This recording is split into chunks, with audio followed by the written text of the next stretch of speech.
Before we formally commence this evening's business, can I please remind all members of the following? Please can all mobile phones be kept on silent or turn them off during the meeting where possible. Please remain focused on the topic being discussed. Please do not repeat points already made. Please show respect to other councillors and avoid interrupting other councillors and respect the position of the Lord Mayor. Please indicate by a clear show of hands if you wish to speak and I'll call you as appropriate. Please can members rise on any point of order which relates to an alleged breach of a standing order or statutory provision, specify which standing order or statutory provision they consider has been broken, and any personal explanation by a member must be confined to some part of a former speech which appears to have been misunderstood in the debate. We're moving on to agenda item 1, declarations of interest. If any members have any disclosable pecuniary interests that relate to business on the agenda and have not already been included in the register of interests, declare them before any discussion takes place on the item. Agenda item 2. The next is agenda item 2, exclusion of press and public, and I can confirm that there are no part 2 items on the agenda. Agenda item 3 relates to the report on the Civic Centre relocation strategy, and I invite the leader, Councillor Bialik, to move the recommendations. Thank you, Lord Mayor. There are 2 recommendations with us. The main recommendation is that we approve the budget of £412,000 to meet our obligations under the statutory compensation scheme. And I'd like to hand over to the Director, Dave Hodgson, to go through the presentation and deal with the matter. Thank you. Thank you, Councillor Bialik. Is there a seconder? Second. Thank you. Strategic Director. Thank you, Lord Mayor. This report is about the potential for a move from the Civic Centre to another office in the city centre to act as the main headquarters for the City Council. So I'm not going to go through the recommendations again. What I want to draw out is, really importantly, this is not a decision about actually moving. This is not a request for a budget to do the works to ensure we move to Senate Court. That report will come before Council in November 2025, and therefore you will have the absolute final decision on whether the move finally goes ahead. In an ideal world, this would have all been packaged in the same report in November, so that you could make the decision in its entirety. Unfortunately, circumstances have meant that we've had to come more quickly than anticipated to seek approval for the compensation element. So just to go through some of the reasons for this, for those of you who spend much time in the Civic Centre, you'll know that there's many issues with it that require addressing, not least its DDA compliance, fire risk compliance, asbestos management is a big issue, and we have a range of end-of-life mechanical and electrical equipment, along with priority repairs, including the lifts, which really do require replacing. Now, I think it's fair to say, since the Civic Centre site was included within the Liverpool Exeter programme, that we have tried to patch things up and not seek major investment. If Council were minded to stay in the Civic Centre as the headquarters of the City Council, then the estimated cost is around £5 million to start to address these issues and bring it up to a minimum standard.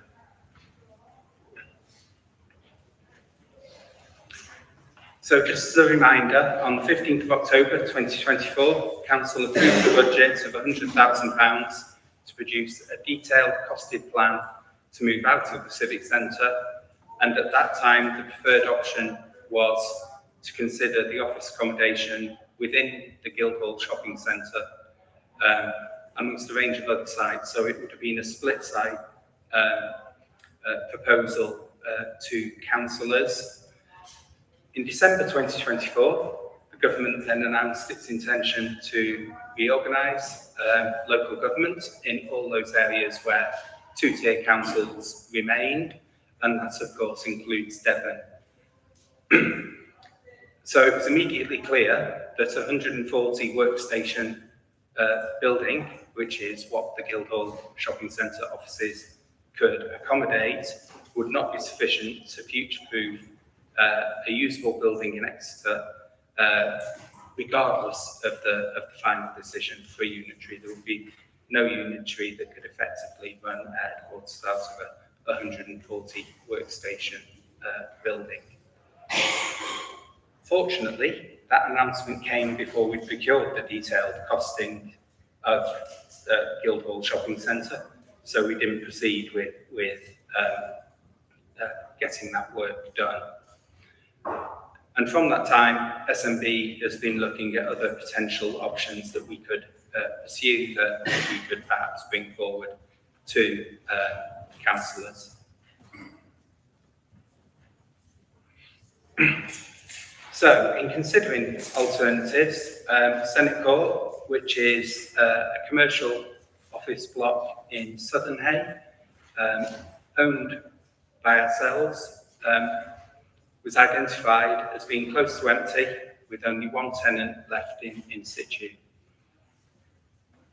This accommodation, just to give you a sense of the size, it's broadly the same square meterage as one block of the Civic Centre. So it's over one less floor than the Civic Centre is, but it's a much wider building.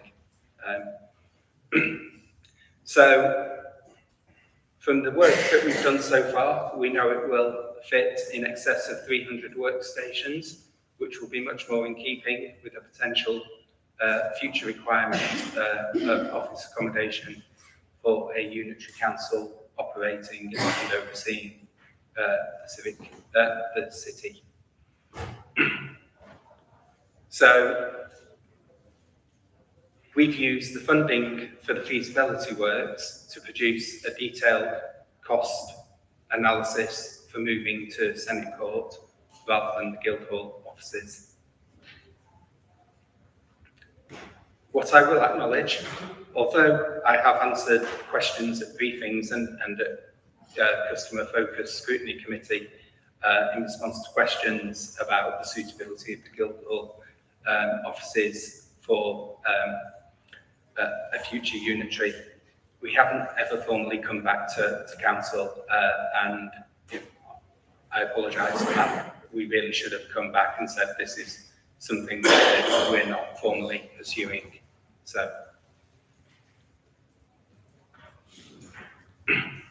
So just as a reminder, from the council's point of view, the two main drivers for why we've been looking at alternatives to the Civic Centre are the fact that we'd have to fund significant works to make the building compliant and to make it fit for purpose for the future. And those funds would come from the general fund, add to our borrowing, and add to the financial pressures that we see in the general fund. And equally as importantly, the Civic Centre site is identified in the Livable Exeter programme as the potential, having the potential for new homes within the city centre. And indeed, it's been included within the emerging local plan. So what we're looking at here is potentially a transformational project that will help to contribute to achieve several outcomes within the council's new corporate plan. As I said at the start, the reports come forward urgently owing to the requirement to address the one remaining tenant who has a secure tenancy and therefore the right to a new lease. This would, in effect, remove the opportunity for the council to consider moving to Senate Court if they remain in situ. So we're therefore recommending approval in principle to move to the Senate Court alongside a compensation package to ensure vacant possession.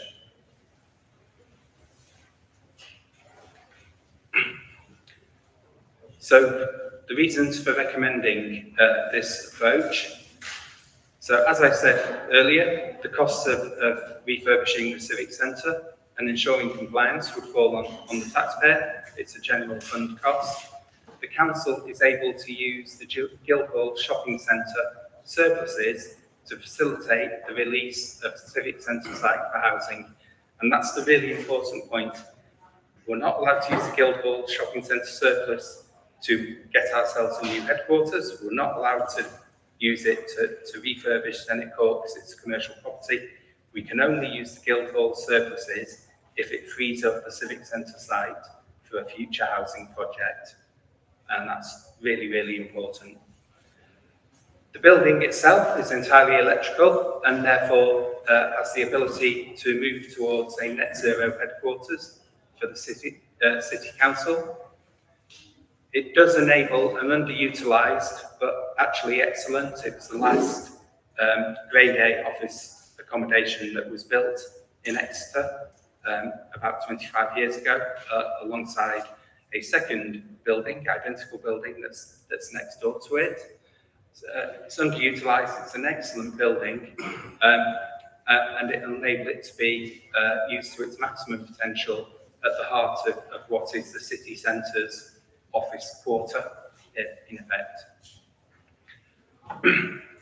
It does free up the Civic Centre site for future housing, and if the worst came to the worst and the future unitary, for whatever reason, did not wish to make use of this, then they would have a far more marketable building proposition to do with as they saw fit, either for further leasing opportunities or sale.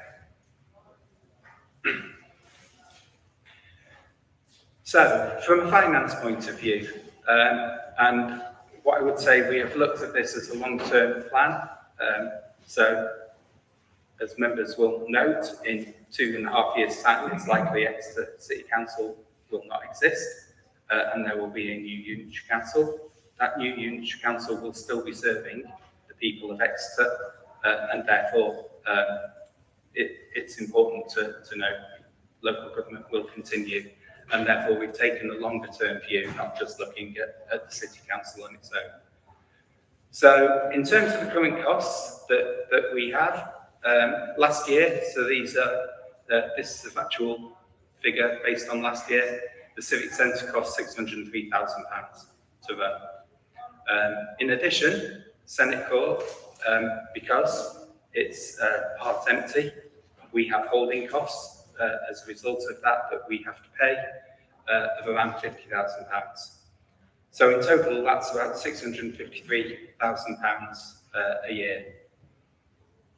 The estimated running costs of Senate Court are around £336,000. We will lose rental income of around £150,000 a year as well, totaling £489,000. So that's an annual saving of £164,000 a year. The compensation we're seeking is £412,000, and just as there are holding costs of the Senate Court as a part empty building, because it's unlikely that we will move out of the Civic Centre and the next day it will be sold, we expect it will be a properly planned programme. We've estimated short-term holding costs of the Civic Centre will be around £120,000 a year. The benefit, therefore, to the council and the future council would be £868,000 over a 10-year period.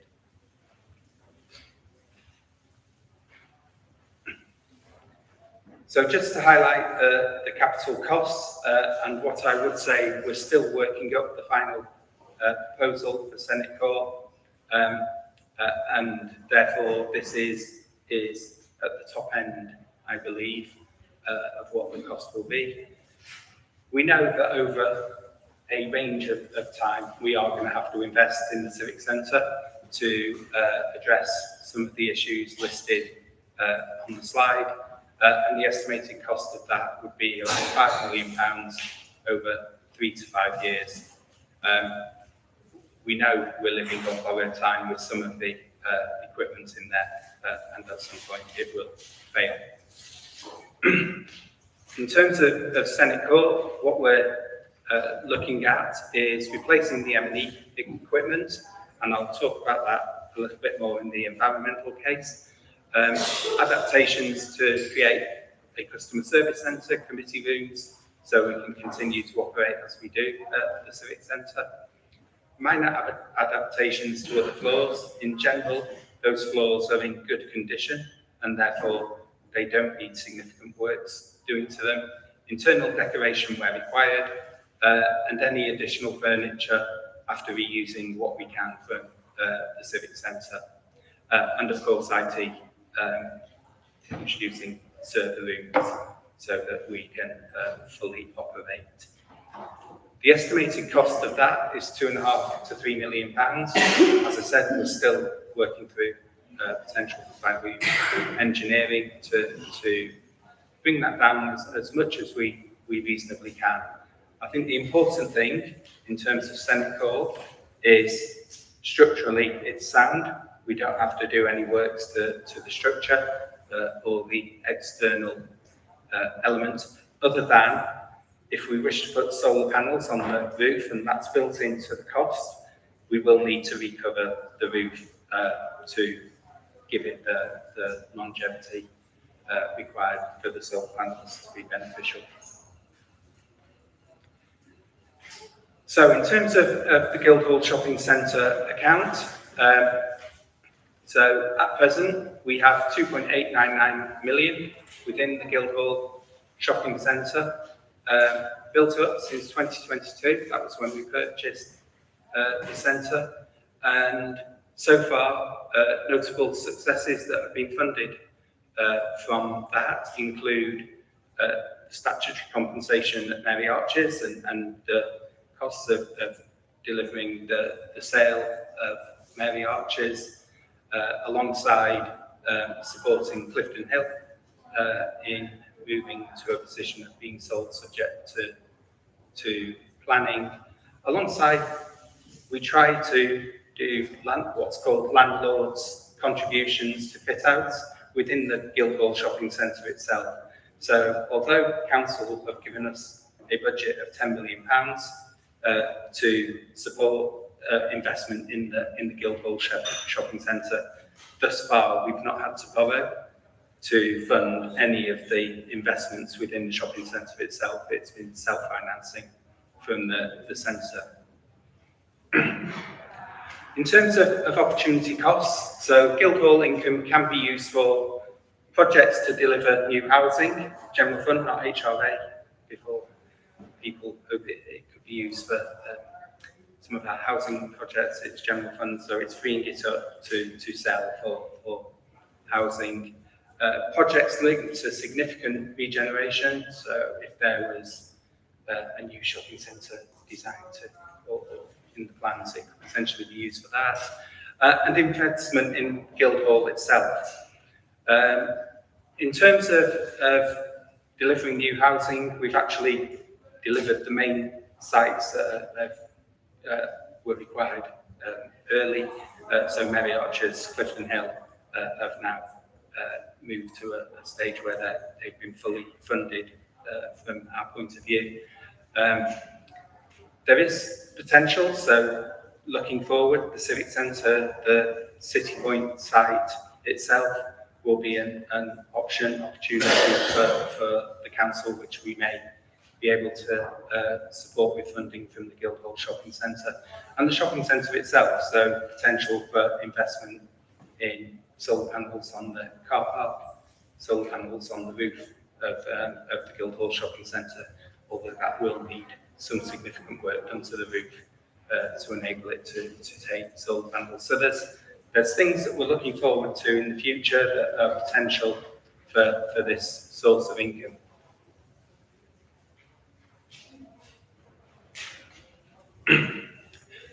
So, can I apologise for the mistake in the top heading? So this is the environmental case. The first section in bold should read Civic Centre. Unfortunately, that's copied and pasted from a slide going forward. So it's not options to further reduce it.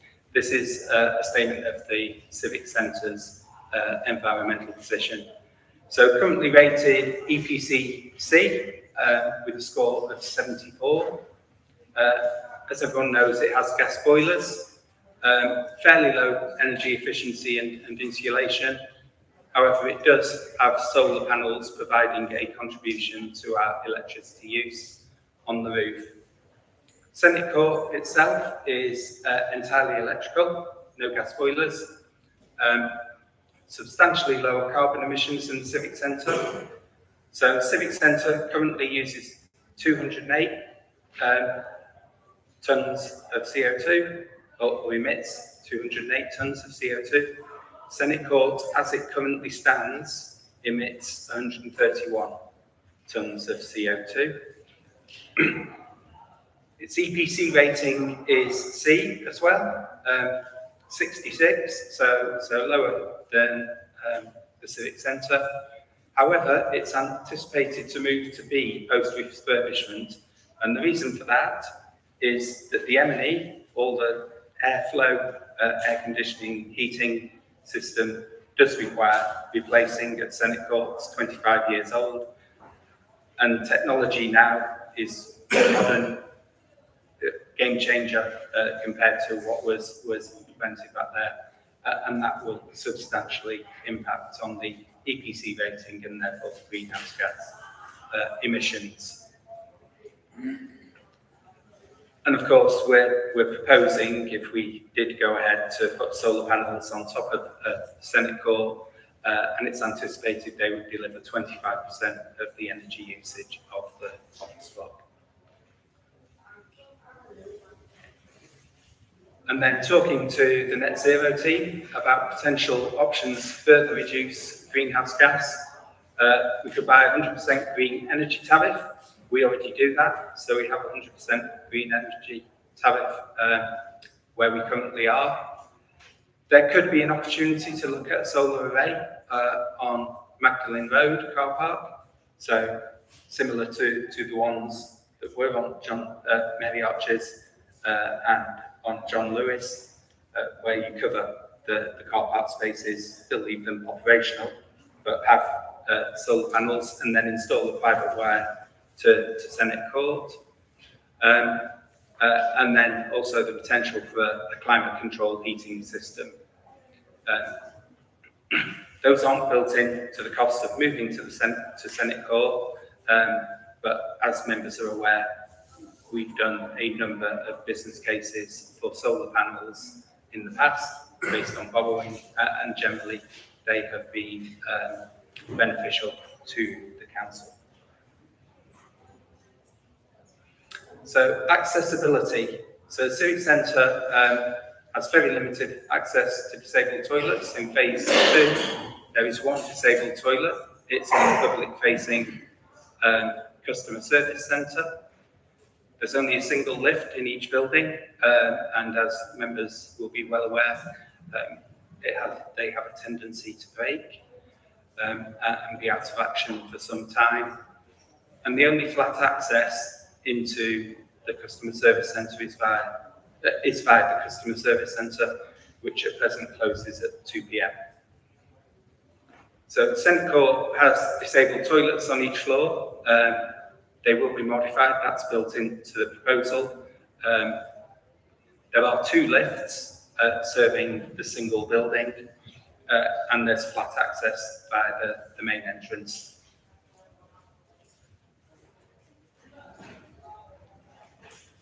So what are the other options? So of course, we could do nothing. We can remain in the Civic Centre. We can continue to market Senate Court. and try to get it filled again. That, of course, will delay the Liverpool Exeter site becoming available to pursue for housing. And we know that there is investment required in the Civic Centre and probably Senate Court as well to bring them both up to standard. Guildhall Shopping Centre offices, obviously we were looking at that in the first case.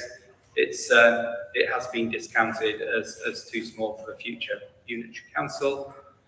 And then in terms of other options, we don't have anything else. The only other office block in our commercial property portfolio is Verney House down at the end of Sidwell Street, which again probably isn't big enough to run the council out of.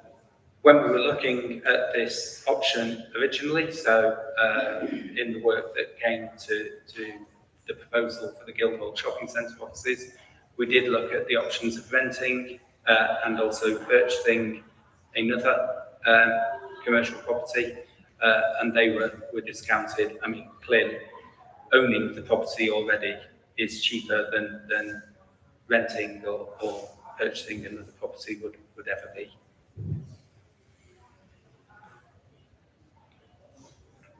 So, in terms of the key drivers, and just to say to the right is an outline impression of the ground floor. So the way we're sort of thinking with the left-hand side in pink being the new customer service centre. Going round to the right, then there'll be lockers and showers for staff so that we can encourage cycling to work. A call centre in yellow and in turquoise, that's the area set aside for the proposed new committee room. It's a great space, so I think from memory around 25 people around the table can fit, and then there'll be space for 70 members of the public, which is significantly more than we can currently fit into the present committee rooms in the Civic Centre. But they will also have the ability to be closed, so you can have 1, 2, 3, or even 4 separate meeting rooms, which will enable them to be used effectively throughout the day. So the key drivers are a better working environment for staff. This is a more modern building, well designed for open plan office accommodation. Regeneration, as we said, enabling the Civic Centre site to become available for future housing. Reducing the running costs and repairs and maintenance liabilities on the City Council. Improving our energy efficiency credentials, and a clear commitment by the City Council to our office accommodation quarter. So in order to secure vacant possession, we have an existing tenant who occupies the first ground and basement floors. The basement floor, I would say, is relatively small and kind of a storage area. They've been in occupation for around 20 years, so over 14, and therefore they're entitled to a statutory compensation on departure, and statutory compensation is calculated as 2 times the rateable value, 412,000. It's important to note rateable value is not the same as the rates they pay, it's what the rates they pay is calculated on before you get worried about the amount of business rates for semi-colds.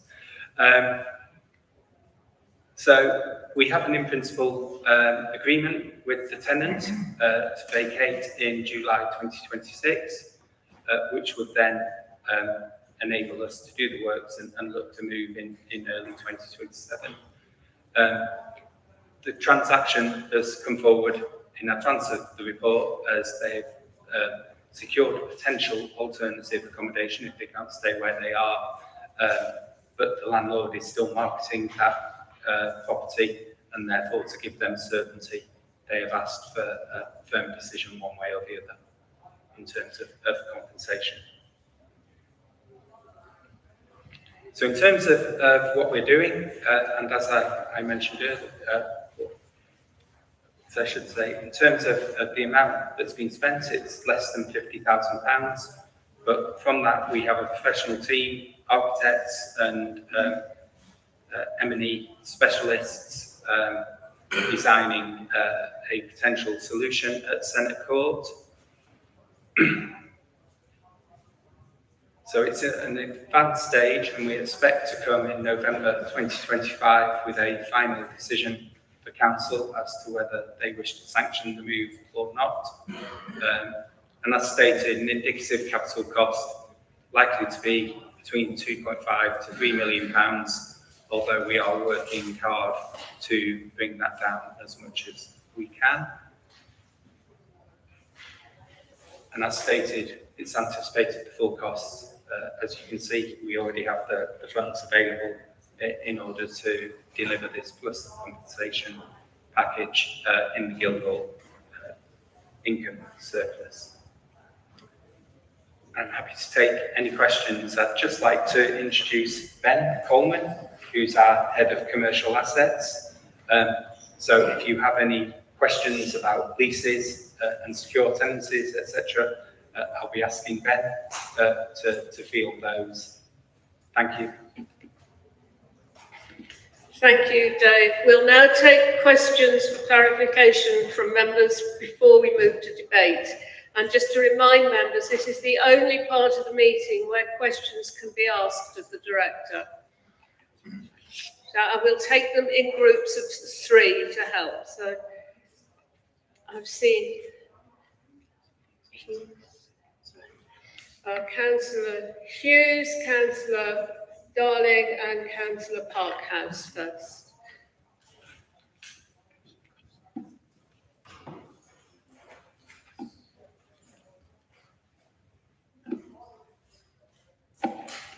Shall I go?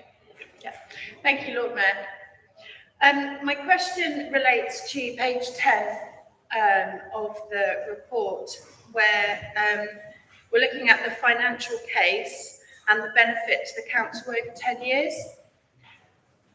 I'm wondering if you can offer us further information or some kind of clue as to what the financial benefit to the council would be in 2 years rather than 10, because in 2 years from now, this council isn't going to look like this. And if we're not even in a position to move to another building until spring 2027, I'm wondering where the financial benefit is to us in that short time frame. If you could answer that first, that would be great. Thank you.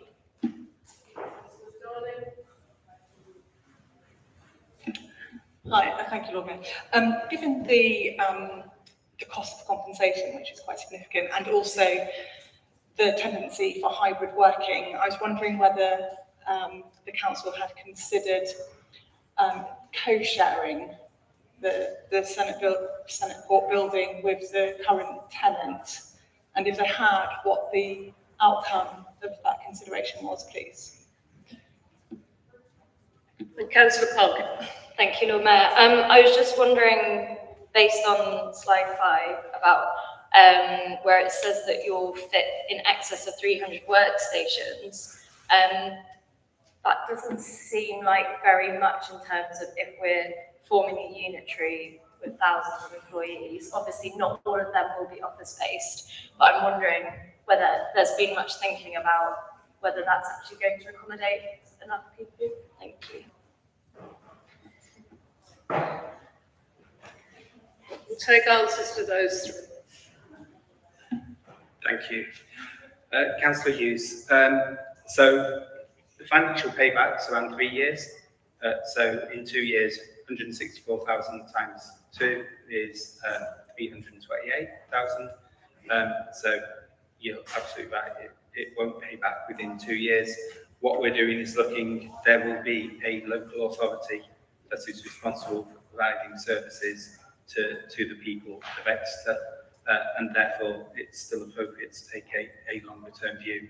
It may not be Exeter City Council as it currently is, but there will absolutely be a council that runs services for the city, and therefore we're looking at the impact for them as well.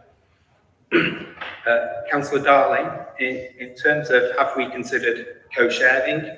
Yeah, the biggest challenge for us is that we really need a customer service centre on site where staff can go down and meet with our residents and be able to deal with their issues.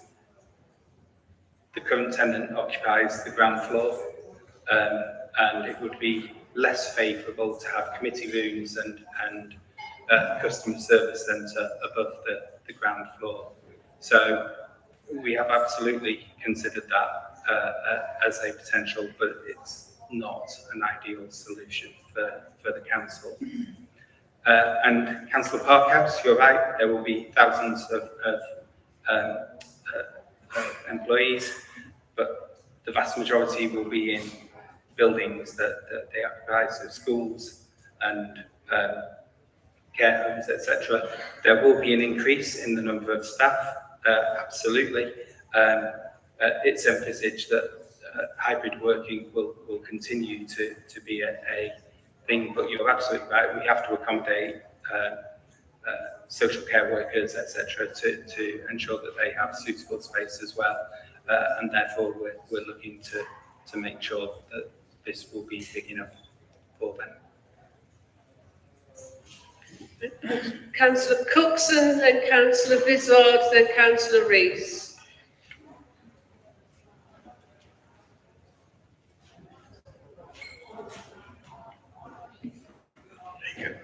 Thank you, Lord Mayor.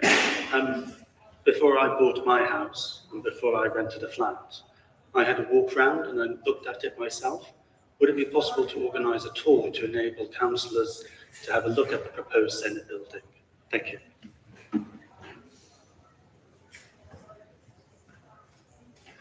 Thank you, Lord Mayor, and thank you to Dave for the supplementary report, which I think is very helpful in terms of making both the financial and the environmental case very clear. And just on that, and I think Dave has helpfully touched on this already, but it's clear that making the civic compliant and fit for purpose, let alone the cost of driving towards a sort of net zero building, is much higher. However, the 2.5 to 3 million proposed for works on the Senate building doesn't necessarily include further steps to take. That's set aside and not included in that. So, talked about the business case, Dave. How realistic do you think that is in comparison to what we would need to do for the civic to bring it up to a similar standard, the aim being net zero? And what sort of timescale might we be looking at?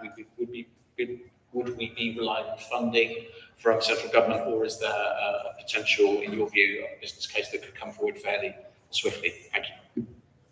Councillor Rees. Thank you. My question is around interim plans and thinking about whether there's been costing of, for example, what are the essential costs that would be needed to maintain the civic centre? Because I'm mindful of questions that colleagues have already had about the fact that there's some unknowns, of course. We're in a time of transition, of uncertainty, and there's unknowns about what that is going to look like and what's going to be needed in 2 years' time. So I'm wondering about, obviously all money is precious, and I know I completely see the advantages, I understand the advantages of Senate Hall. So my question is around timing and whether there can be, what costings have been done or could be done to look at an interim position between now and what our desired outcomes in a couple of years might be. So essentially, what is really essential for the civic centre so that we could potentially stay there or even be located in different places whilst we go through this time of transition. Thank you. Dave? Thank you, Lord Mayor.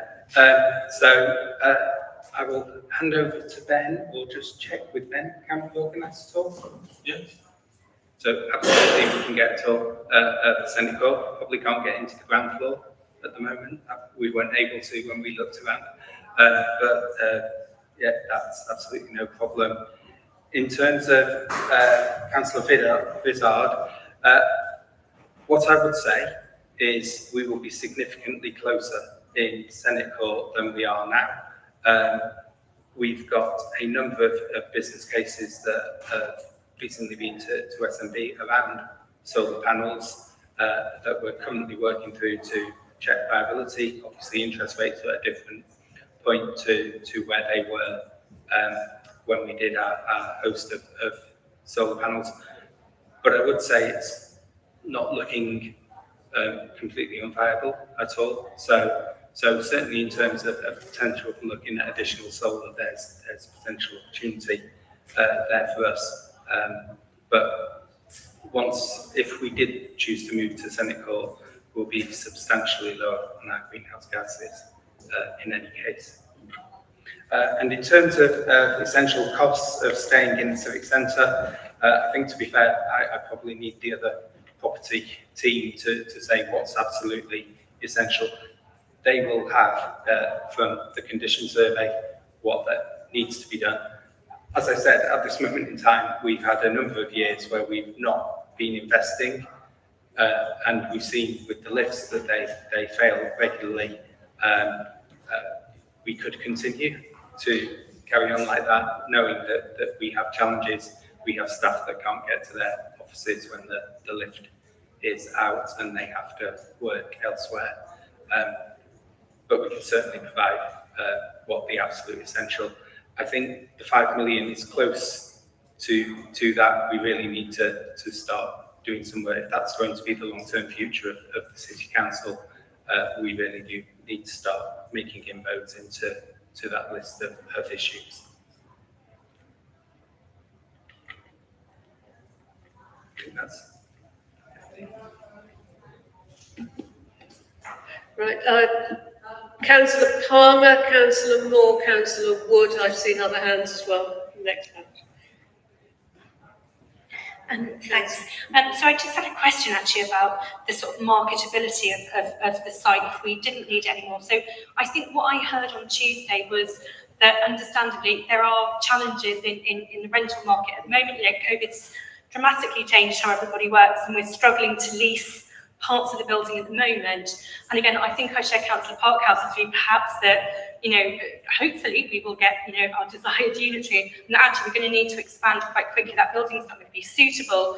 I guess my worry is that we're, again, going to be investing in something that we don't need. And it, you know, we say here, you know, it'll be a marketable property. Do we have any kind of clear market data that will show us sort of in the short to medium term what the business rental market for Exeter, you know, looks like? Is it going to be strong? Are we expecting to see businesses wanting to move in? You know, and are we confident that if we make that investment and then don't need it, that we will be able to rent it out?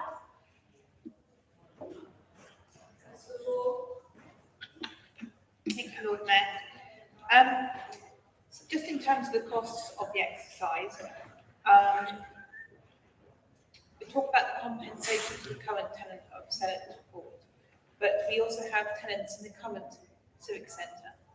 So will we be required to pay any compensation to the police and the Citizens Advice Bureau, and is the Flying Start Centre still there? Any other tenants? And will there be any costs to mothballing the city centre? Because it's clear from the presentation that there isn't a developer coming forward right now, so we're not in negotiation, and I assume that we would sell it subject to planning.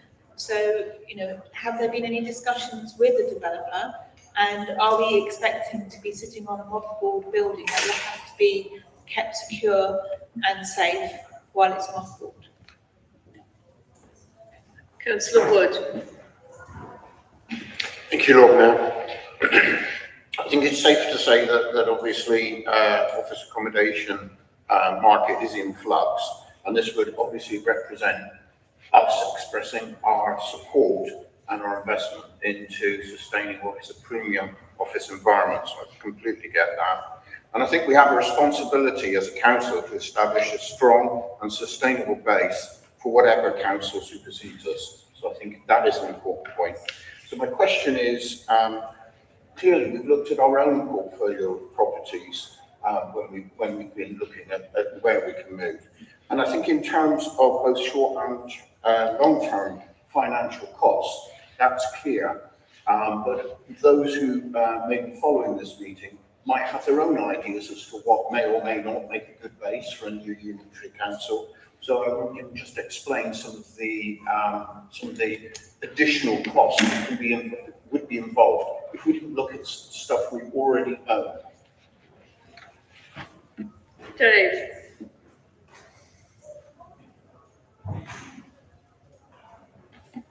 Thank you, Lord Mayor. If I may, can I answer Councillor Moore and Councillor Wood, and then hand over to Ben to answer Councillor Palmer's question. So in terms of compensation for Civic Centre tenants, you're absolutely right. We have a range of tenants in there. Most of those tenants have come in and around the time that we knew that the Liverpool Exeter programme would include.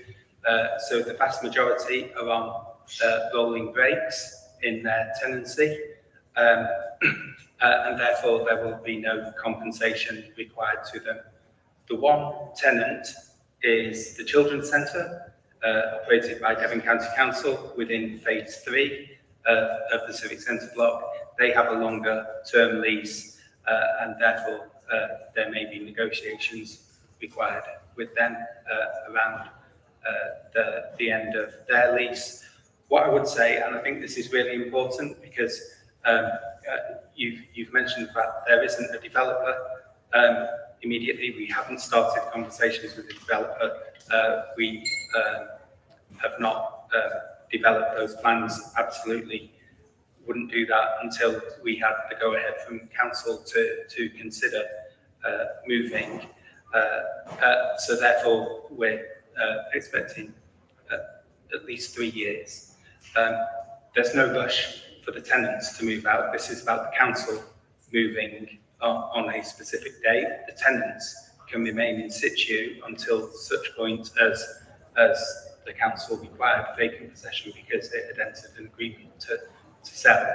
So we don't have to push our tenants out immediately. They don't have to be out the same day as the City Council. And indeed, in reference to your other point, Councillor Moore, there are, absolutely. So within the financial case, sorry, I don't have page numbers, but within the financial case, I've set out short-term costs of holding the Civic Centre as a partly empty building.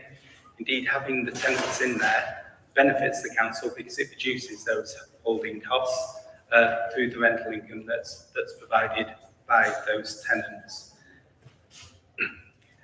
So I'll just hand over to Ben now to talk through the business rental market. Thanks very much, Dave. I think probably the best response I can give is that we would need to assemble the relevant market information because I want to come back to you basically with an assessment of what the market trends are going to be in the next 2, 3, 4 years' time. I think that would be my best response.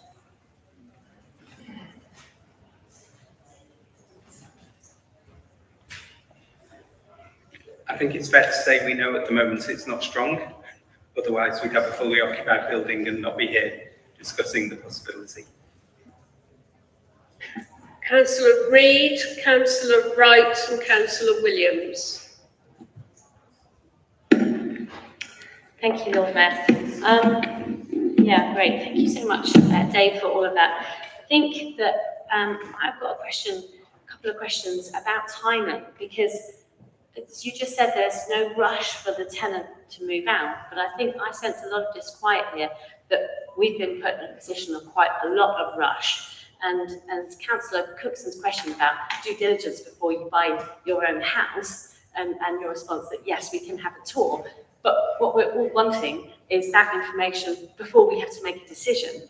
And in terms of your helpful response, Ben, that the market information you'd need to come back to us on that, but we're being asked to make a decision. And I don't see how we can make a decision when we don't have that information, and we don't have that information. And it seems a dreadful rush. So I think it would be really, really helpful if we could understand what is the reason for that rush, because I certainly don't understand the reason for that rush, and I haven't heard anything that tells me the reason for that rush. So yeah, I'd be really grateful if we could understand that, because otherwise I think it's really difficult for us to make this decision that we need to say yes to this now. Thank you. Councillor Wright. Thank you, Lord Mayor. My question is along the same lines as that was Councillor Reid, actually, but for clarity, are we being asked tonight to approve the payment of 412k, in which case if we approve it tonight, can it be paid tomorrow? Or are we being asked to approve ring fencing of that money, to wait until we know, once the feasibility report has come back to council on 25th of November, if it's a definite go-ahead? So I think that's causing a little bit of confusion. So that's my first question. In that, to maybe make it, if it is, I can understand that the tenant has been told or knows that this is likely to happen if they are likely to be moved out. But we're not saying tonight, yes, let's go ahead with it, because it says in here we're waiting for another report to come back. So to add to those questions, can that report be done more quickly? It sounds as if the large part of it has been done already, because it sounds like there's keenness to go and officers think it is a goer. So could that be brought forward, perhaps, to the October the 14th full council meeting? If that was the case, could we not make the decision on this at that point? Councillor Williams. Thank you, Lord Mayor. My question's about our other locations, Belle Isle and Oakwood House, and I'd like to know whether the operations there, they would be consolidated within this new property. Thank you. Dave. Thank you. I'm sorry I didn't catch Councillor Williams' question, so I might have to ask. Shall I repeat it, Councillor Williams? Yeah, it's about Oakwood House and Belle Isle, and whether our current operations would be consolidated within the new property. Thank you. Thank you. So, as I mentioned at the start, in response really to Councillor Reid, in an ideal world, this decision would have come alongside the proposal in November 2025. The reason it's come earlier is that the tenant requires a decision to be made to give them certainty to be able to secure alternative premises. So the tenant still needs to operate our property within Exeter, and therefore they have given us a deadline at very short notice for them to have that certainty to get new accommodation. Councillor Wright, what you're doing tonight, what we're seeking your approval for, is a budget to agree a compensation package with the people. As I said just a minute ago, ideally this would have come at the same time as the decision about moving to Senate House, including all the costs. For the reasons I've just set out, that's the purpose for us coming tonight rather than in November. In terms of whether the report can be brought forward, I'll have to check with Ben. The proposal of the final. think it would be difficult. Yeah, my feeling is it will be challenging. We're nearly there, but we're still designing elements of how the office accommodation will work, and therefore it's probably not likely to be ready in a full position in time for the October meeting. And then Councillor Williams, no. So Oakwood House provides an important part of the operations of the City Council and is perfectly placed where it is because that's where we run the operations that are associated with it. Indeed, my aspiration would be Oakwood House is a great office building that we already own and partly operate out of, is to make sure that we maximise the benefit of that building going forward. Belle Isle is a very frontline service that requires significant space for vehicles, tractors, etc. And therefore, again, if we were to move the management side of Belle Isle away from the operators, it probably wouldn't work as well as it does now, notwithstanding the many challenges we have with the Belle Isle site. Councillor Bialik, Councillor Harding and Councillor Knott. Could it sort of hopefully helps clarify what Councillor Reid was searching to ask, and it probably will help a number of us. If the officers can explain our obligations and their rights under the secure tenancy, which is most probably brought about this situation, if we understand that, that may help about the perceived urgency of the situation. I think if it was nice and clear terms on our responsibilities and their rights, that may help us. Thank you. Councillor Harding. Thank you. My question is quite similar to that, actually. Maybe the same question, but can I ask it anyway, just to check that? We've heard that the tenant has asked for an answer straight away by the end of this week, maybe. But what we haven't heard is what would happen if we put off making that decision and we didn't tell them by the end of this week whether we're going to pay that compensation or not. Thank you. And Councillor Knott. Thank you, Lord Mayor. My question, Dave, is a simple one on the indicative floor plan that has been included in here. I note that in the customer service area, there is an indication that there will be unisex WCs, and there are on that, in the staff area, unisex showers. However, the toilet blocks themselves appear to be large single-sex blocks. Can we please make sure that the ultimate design is designed specifically to have separate unisex toilets in order to ensure that going forward we are offering a safe, comfortable environment for all our staff? Thank you. Dave. Thank you, Lord Mayor. Very helpful that the questions have been put together, so I can hand over to Ben to answer all three of those. Thanks, Dave. Put very simply, the tenant at Senate Court has a secure tenancy, which means they're entitled to a new lease on the same terms. And we're fortunate that they are cooperating with us to reach a commercial agreement, a commercial arrangement to vacate the two floors that they're occupying, which is the ground floor and the first floor and part of the basement.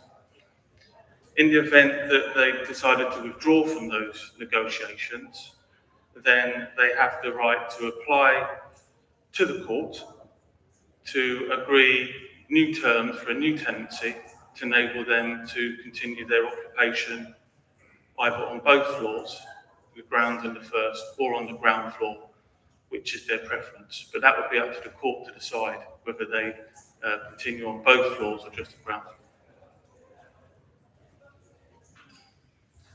So that hopefully answers the questions.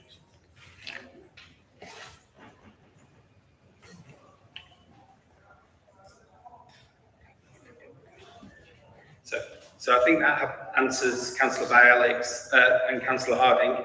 So if we don't agree, there's a risk they can go to court and seek a new tenancy. And then in terms of the large toilets, yeah, we'll absolutely take that back to the architects to make sure they're designed. I think that's currently how they are now. There's a ladies and gents next to each other in a disabled toilet outside. We can certainly look at get the architects to look at how that would work.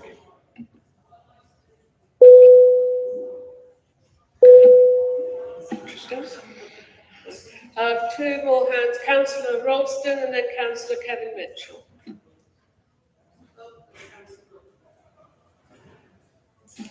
Thank you, Lord Mayor. Dave, thank you for answering all of the questions so far. My question, again, I'm afraid, refers back to the timescales of why we're here this evening. So I don't think that it's clear the reasons for it exactly. So can I just refer you to point 6.4 of the report, so not the PowerPoint, where it does say there specifically about notice being served under section 25. Can you just confirm to me that that is the reason why we're here and that it's so time sensitive or not? Or am I misinterpreting that?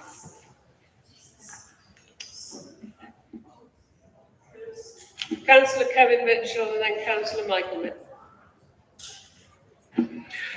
Thank you, Lord Mayor. My question is regarding obviously a year ago, we decided as council to look at the Guildhall Shopping Centre, and the report clearly states that the feasibility study precluded that, so we couldn't do it. But can I have a bit more detail on why that is? Because we've just got a statement at the moment without the detail of why it was felt that isn't possible. And I would just like that reassurance that it was looked at or at in great detail and that other options within the shopping centre weren't also explored.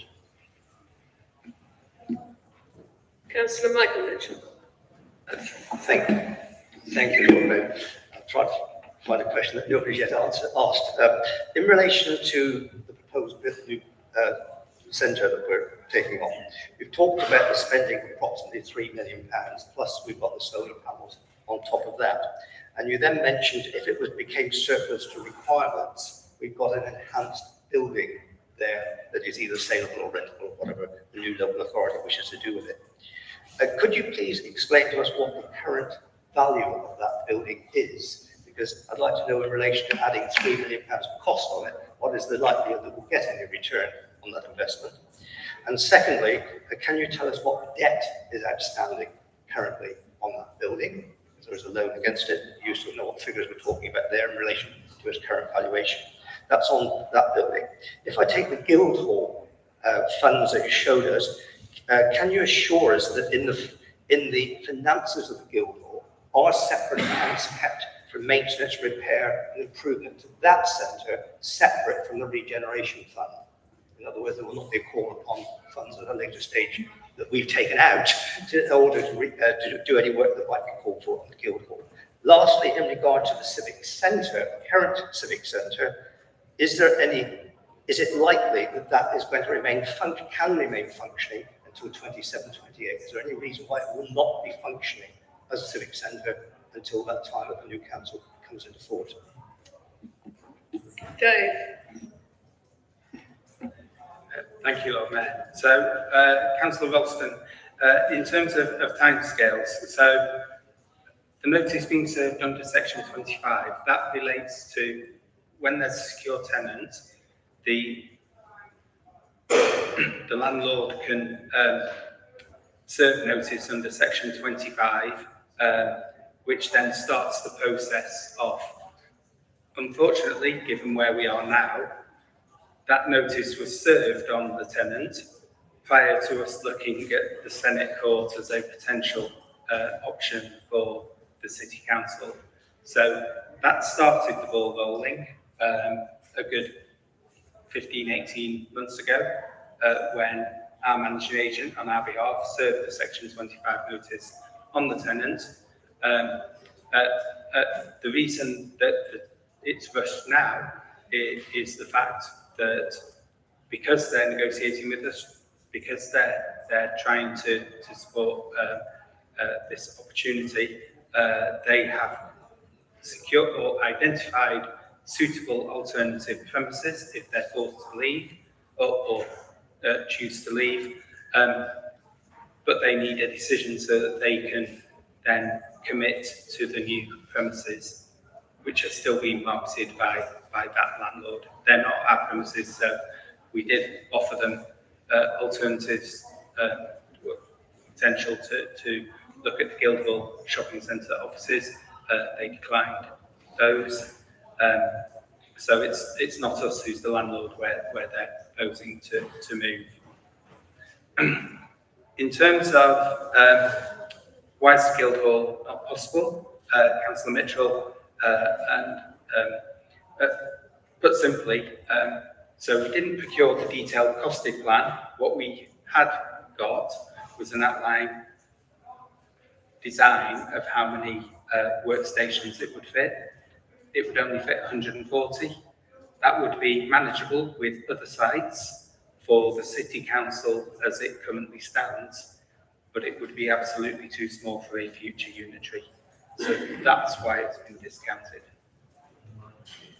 My second point is whether other options within the shopping centre will potentially look at. Yeah. So within the Guildhall Shopping Centre, the only other office accommodation there is a small office that's occupied by in Exeter towards the front. Members might remember that the plans for the Guildhall Shopping Centre did include potentially allocating a shop for the customer service centre as well. So it did include parts. There's only one other small office.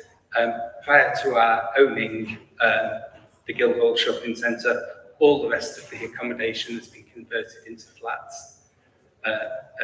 Hence why we now own 6, or Exeter City Living continues to manage 6 flats within the Guildhall Shopping Centre.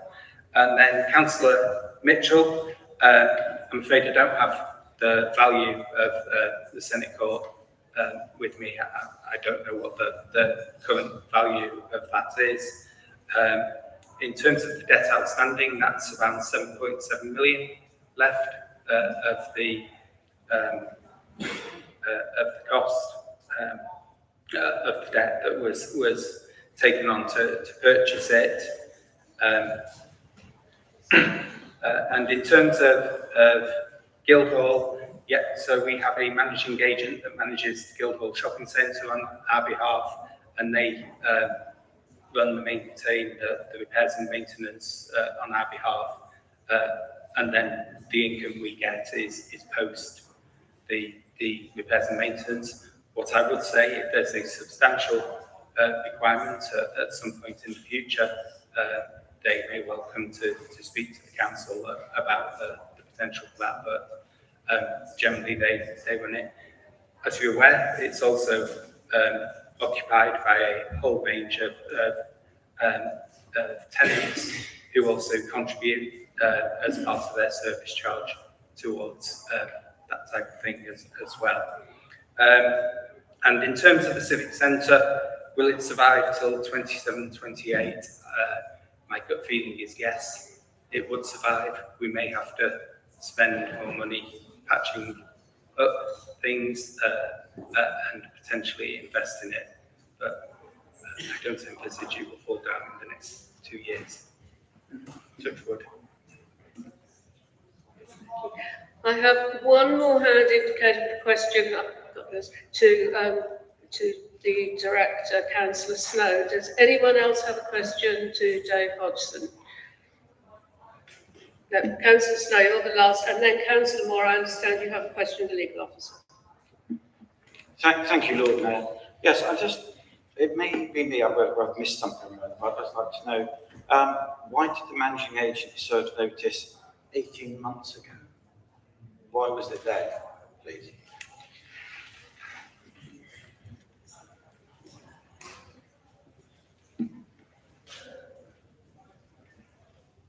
I will hand over to Ben, but I would say Ben hasn't been here that long with the City Council, so he may not know the actual reason in this case as to why it was done.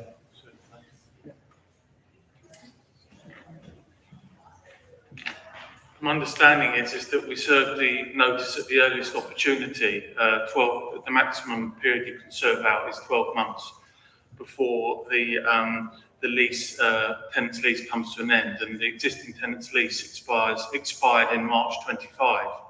So a number of months ago, so it's holding over at the moment, which it can do. But that puts the City Council in a preferential position of negotiating the highest rent in the way that we served the notice, because the Section 25 that we served in the middle of last year was to negotiate a new tenancy with the tenant at Senate Court.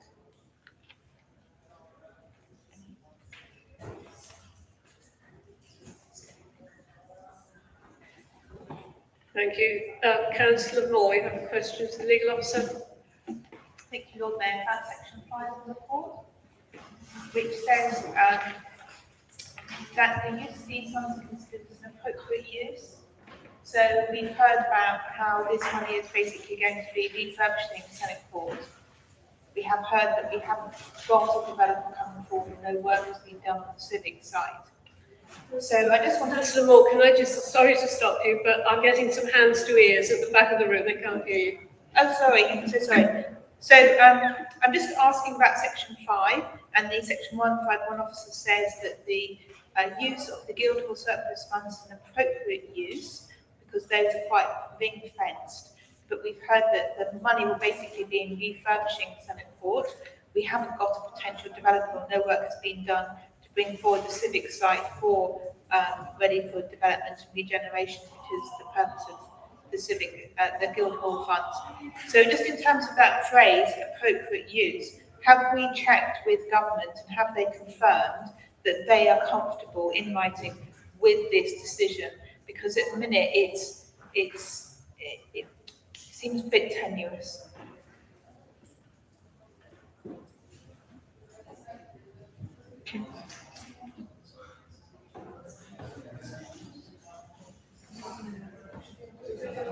Just put the comments. Yes.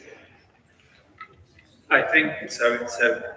The agreement with the government is absolutely not a legal one. It's a decision. So members may recall just before we got the Guildhall Shopping Centre that the government introduced regulations or statutory guidance to the PWRB that councils weren't allowed to borrow from the PWRB to purchase commercial property. So we work closely with them. Have we been back to double check? We have not. We can absolutely do that prior to finalising the funds to them. But this absolutely is in line with everything I've understood from the discussions I had with MHCLG and Treasury in 2022 prior to agreeing to take the loan. Right, well, we'll now, thank you very much to both Dave and to Ben for the answers. We'll now move to the debate. So the matter is now open. Councillor Hughes. Can I just ask Councillor Wright, do you wish to speak now or reserve your right? Reserve. Thank you, Lord Mayor. I just wanted to say a couple of things that have really sort of concerned me, I think, this evening. Apart from being reluctant to approve anything that's more than 2 years away in terms of benefit, when we have so much uncertainty around our unitary status and what's going to happen 2 years from now, I'm not feeling that I've received enough of a financial case for why this is so essential right now. And I want to be able to find that evidence because I want to be able to support officers in what they're bringing forward. But I just can't see enough evidence that this isn't going to be money that we sort of toss into the wind, and the people that benefit will be the council that comes after us. And I feel uncomfortable with this speed at which we're being asked to make decisions. The phrase that keeps coming up for me is more haste, less speed. And I feel almost like we're being held, it feels like we're being held over a barrel, and that's quite uncomfortable as elected members representing residents of our city, being sort of forced into a corner to make a decision really quickly when we don't have all the financial evidence, when we don't have all the facts, and we don't have the opportunity to marinate the information and then come up with a really sensible response. So I sort of, and as I understand it, the tenant can leave on the 24th of September 2025, and what we do then after that is down to us. And I don't know if that's correct, and the reason I don't know if that's correct is because I haven't had clear evidence of what we're actually doing here. So I just, unless people come up with really good stuff in the debate, I don't have enough information to make a decision tonight. I just don't feel that I do. So I felt it was important to say that. I want to be supportive, but I don't have enough evidence to do so right now. Thank you. Councillor Fulham. Thank you, Lord Mayor. The question I have is a political one. On the 15th of October last year, we decided in council to look into the feasibility of Guildhall as a location to relocate to. I think the council as a whole does accept the civic centre as being passed into use and that some alternative use needs to take place. And that decision was underlined at that meeting. Of course, in December, we had the local government reorganisation news, and that's where the political question comes, because a decision was made at that point, or shortly thereafter, following presumably 6 weeks of work on the Guildhall feasibility, that wasn't suitable for projected future needs. And the question is, who made that decision? Because I'm not aware of the council that came to us. There's reference to a question in July, but was it the ruling group came to this conclusion in December to switch what is fundamentally one of the biggest questions the council can ask is where we're going to locate our headquarters. It's not a delegated matter. It's not something that can be sort of worked out, over a cup of tea. It's quite a fundamental issue, and I want to know: was the ruling group make this decision privately, or the executive members privately, or the portfolio holder in consultation with the officers, or the leader of the council? But where's the political decision making for this major shift of approach to this? So I'd like to know who was involved and when they were involved, and apologies to be made about not notifying the council, but ultimately this is a big decision. I presume it's a political decision that was taking place. So if I need that sort of confirmation to have some certainty. The conceptual question is local government organisation. I mean, I can see the opportunity to resolve a property issue in the city with Senate Court, in that it's 1/3 occupied and there's an uncertain period of time, and it could be a solution for any legacy authority, but it only could be a solution, and we don't know what the next authority is going to be. It could be all of Devon. Heaven forbid it will be. I think that to be the case. It could be what's envisaged by this council. I wasn't at the last meeting, but I understand the council had a model put forward. That might be the one. Or it might even be kicked down the road because we've been down this unitary path before and all fizzled out to nothing. We could be carrying on through it. I don't know what the answer is. What I do know is that when the first council of the new legacy authority, whoever that might be, and some of us might be in that room or may not be, are going to have a in-transit arrangement to shut down the civic centre and transit to this building, which may or may not suit whatever outcome that local government reorganisation is. It's back to front. It just seems bizarre to me that we're looking at restructuring our headquarters in the middle of an uncertain phase where we have no idea actually what sort of outcome we need. And I just think that the capital investment, I haven't got a great deal of confidence in capital investment because we had many councillors past of this council, not many present, and many officers past this council have given assurance that it won't cost us any money. This will be delivered within budget. When it's delivered, it will pay for itself. It hasn't. I can name a number of cases I won't bore you with. In terms of development, I mean, look across in Paris Street, there's no great demand for retail space.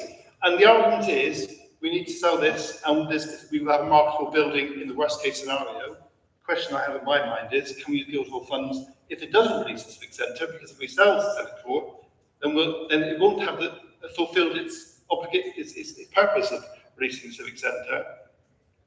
And then the next question is, have other alternatives been looked at? And the alternatives I suggest would be the tenant, who we won't name, the tenant presumably is in a position where they have to take a long lease, or they move out and we pay the money to move out. Is there not an interim sort of thing saying, can you defer that decision for 2 years? I don't buy this fact that the building they spotted is the one and only. It's like the car salesman got a housing estate saying we've got 3 properties left in the estate. They sell those 3 properties, they have only 3 more properties in the estate. The residential market, we've got 2 vacancies. The office market is depleted. Retail is down, office space is down. Post-COVID accelerated that massively. We've got Amazon doing retail. And I just think, on one hand, we're being told there's no feasible alternative for us to go to as a council if we don't do this one. On the other hand, we can't block off the space we have got. So I'm not happy on a number of levels with exclusion of us from that decision making, because bluntly speaking, when Guildhall's off the table, it should be back here with us in February to say, are we going to go off in this different direction? This money was spent and we're committed partway down the road already spending before we even made aware of it. And I'm asking all these people opposite who are, have we all been part of that decision making, or have we just been bounced into this decision making process where we are? So I'll leave it at that. Mayor, answer would be appreciated. Thank you. Councillor Knott. Thank you, Lord Mayor. I'm going to speak to members with a deep and comprehensive knowledge of the Landlord and Tenants Act. As a pub landlord, you are subject to the vagaries of this on a 5-yearly basis. What we're being asked tonight is not whether or not we're going to move to Senate Court. That is a decision which is going to come to Council in November, when we have received a detailed set of reports, and we can then analyse those and look going forward into what is going to happen. The Landlord and Tenants Act is really very, very specific. In March 25, was it 25? The officer quite correctly issued a notice of termination, because it's exactly what the breweries do to a successful pub. If you are a successful pub, you've built that business up over a 5-year period, and you have a level of earnings. And the breweries then come in and say, we want those earnings. So we're going to serve you notice, and you have to renegotiate your new tenancy, and this is the rent that we are expecting from you. And you then have to sit down with them on a weekly basis for a period of at least 6 months, fighting your corner, until eventually you get an accommodation, which means that you can continue running a business without being bankrupted by a higher rent, and they actually feel satisfied that they've got their increase. So what the officer did, quite rightly, was put pressure on the tenant. Said, that's it, we're terminating. You now have to come up with this new rent that we are going to ask for. And the tenant then came back and said, well, actually, what we want to do is we want to downsize a bit. We're only going to take the premium space, which is the ground floor, and negotiations then start. Now, those negotiations have to be completed by tomorrow, because that is the time frame. And again, as a pub landlord, I can assure you that this is what happens. On the morning of the date that you are trying to hand over, the landlord, the brewery, comes to you and tries to squeeze that extra 1,000, 2,000, 3,000, 5,000 out of you for the rent. Okay? That is the situation of the Landlords and Tenants Act. The tenant, if we do not make a decision today, the tenant is capable of going to court and saying, I came up with a perfectly reasonable offer. I came up with this level of rent for that space, and the landlord has not agreed anything. The court will then look at it and say, yeah, actually, you're quite reasonable. And we will be stuck with a 10, a 15, or even a 25-year lease on that property at that lower rent. And we will be unable to do anything to that building. What tonight's meeting is about what we are doing with Senate Court. It's not about whether we're going to move there. It's not about decisions already being made behind closed doors, because they have not been. All right? This has come to us in exactly the same hastened timescale as it has come to you, and it has only come about because of the legal requirements of the Landlord and Tenants Act. We have to decide tonight to pay the compensatory payment to the tenant in order to be able to terminate that lease on tomorrow's date. We're then rewriting a lease which is outside the Landlord and Tenants Act, and that can be for any amount of time and whatever. In pub trade, it's called a tenancy at will. Okay, and sometimes when you've got a business which is really failing, the breweries will say, yeah, you can have that pub for £1 a week, and get it back into things there, but only for 6 months or whatever, and then we'll come back to you under the Landlords and Tenants Act, and we will construct a new lease. So this is what this meeting is about. We're about deciding whether or not we are prepared to release £412,000 out of the Guildhall Reserve in order to buy this tenant out from that space, and then at the next meeting or a future meeting, then we can talk about whether or not it's right to be in the Senate House, whether or not this is the right floor plan, whether or not it's a big enough space, whether or not there is going to be a unitary authority and where it's going to be. Tonight's meeting is simply about that £412,000 and whether we're going to buy the tenant out. Thank you, Lord Mayor. Thanks. Councillor Knott, that was actually a really helpful explanation, because I suppose, and I'm still scratching my head, because I went to the briefing last week. I've done my very best at short notice to try to read the documents, but I suppose everything that I've seen and heard is not that. And I like to think I'm fairly intelligent. I didn't understand any of that from the briefing that I attended or the documents that I read. In fact, all I kind of understood, and I think it's fair to say that most of us who are asking questions about the future, because actually that's the presentation that we've been given. So either we're being misled or there's something that's gone really wrong here, isn't there? Because actually if it was a really straightforward, you've explained it in actually a very straightforward way.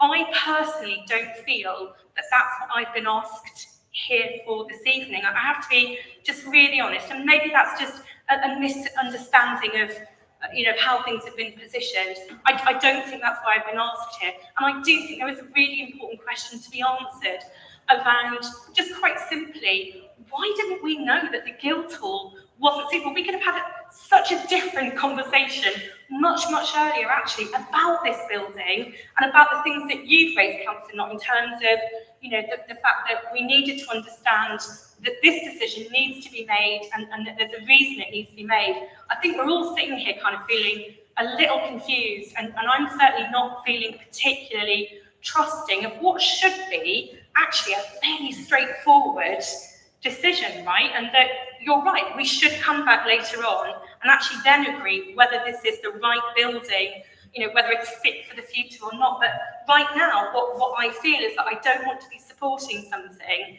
that I'm sort of concerned that I'm being coerced into, actually. May I come back with a point of clarity, please, Lord Mayor? Yes, indeed. Thank you. I invite members to look at page 4 of the presentation, where there are 2 recommendations. The first recommendation is that we approve in principle the concept of a move to Senate Court. That's all, just the principle. And that it is subject to a further report in November 2025, which is where we will then get the substance and the detail, and we can then make a decision, whichever way it goes. And that includes saying no. And The second point, and most crucial, is the point that I've been trying to make to you members, that the council approves a budget of 412,000 to meet its obligations in securing the full vacant possession. And that was what I was trying to explain to you. And I feel that those facts are encapsulated in the recommendations, although I will agree that the presentations themselves have started off woolly. We have attempted in our communications with officers to draw these out and to get further information, but that is my understanding as a member reading these documents and my personal understanding of the Landlords and Tenants Act. Thank you, Lord Mayor. Councillor Paul. Yeah, I just wanted to make the comment that just stepping back a bit from sort of the debate and the presentation that we've had, it does not make any sense to me, Lord Mayor, for us to be operating a building in a prime city centre position that is 2/3 empty. So I think it does make sense that we do take a decision to allow the officers to move forward and make some decisions about that property, that, you know, give us all the options, and I think the opportunity for us to potentially move into that building as a council, it's a good idea to explore that. So that's my conclusion as a result of listening to the presentation and the debate. Councillor Michael Mitchell and Councillor Wood. Thank you, Lord Mayor. Could I thank Councillor Knott for his free legal advice, I hope, on this matter. I assume you can recommend somewhere where you can purchase that. All right. Right. As I say, as he came back with his clarification, there's two elements to this recommendation. One is the 412 compensation, or whatever you want to call it, for the tenants to move out. I am somewhat concerned, like many members, that we're here literally counting the hours down when the deadline comes for this, when this notice was served 12 months ago. Have we entered into genuine negotiation? I don't know what the tenants have offered or not offered, whether they're willing to leave and want to leave, or whether they're reluctant to leave, and whether the offer they made to us was good, bad, or indifferent. That is not available to us. But we're in a situation now, as we understand from the briefing, that they need to sign up to other property for the future, and they need that decision ASAP, hence, and the deadline for the legal restriction. We've also got the situation in paragraph 2.1, that we approve in principle the proposed office move. Whilst one could agree with the second point about the compensation of the building, yes, you can see that. The first one is the assumption that we move and that becomes the new civic centre.